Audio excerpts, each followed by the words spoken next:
ಹೇ ಶಾರದೆ ದಯ ಪಾಲಿಸು. ಎಲ್ಲರಿಗೂ ನಮಸ್ಕಾರ. ಇಂದು ಕನ್ನಡ ವರ್ಣಮಾಲೆಯ ಮೂಲಕ ಸ್ವಚ್ಛತೆಯ ಅರಿವು ಮೂಡಿಸೋಣ. ಅಲ್ಲಿ ಇಲ್ಲಿ ಕಸ ಎಸೆಯಬೇಡಿ. ಆ ಕಸ ಜೀವಿಗಳ ಆರೋಗ್ಯ ಕೆಡಿಸುತ್ತದೆ. ಇರುವ ಕಸವನ್ನು ಬೇರ್ಪಡಿಸಿ.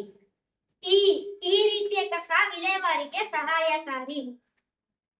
ಉತ್ತಮವಾದ ಪರಿಸರ ನಮ್ಮದಾಗಲಿ. ಊರಿನ ಸೌಂದರ್ಯ ಕಸಮುಕ್ತ ಪರಿಸರದಲ್ಲಿದೆ. ಋಣಾತ್ಮಕ ಪ್ಲಾಸ್ಟಿಕ್ ಬೇಡ. ಎಲ್ಲರ ಸ್ವಚ್ಛತೆಯನ್ನು ಮೂಡಿಸೋಣ. ಏರುತ್ತಿರುವ ಮಾಲಿನ್ಯ ತಡೆಯೋಣ. ಐಶ್ವರ್ಯಕ್ಕಿಂತಲೂ ಮಿಗಿಲ ಆರೋಗ್ಯ ಸ್ವಚ್ಛತೆ. ಒಂದು ಹೆಜ್ಜೆ ಸ್ವಚ್ಛತೆ ಕಡೆಗೆ. ಸ್ವಚ್ಛತೆ ಮುಖ್ಯ. ಔಷಧಗಳಿಂದ ದೂರವಿರಿ. ಅಂಗಡಿಗಳಲ್ಲಿ ಪ್ಲಾಸ್ಟಿಕ್ ಬಳಕೆ ಬೇಡ.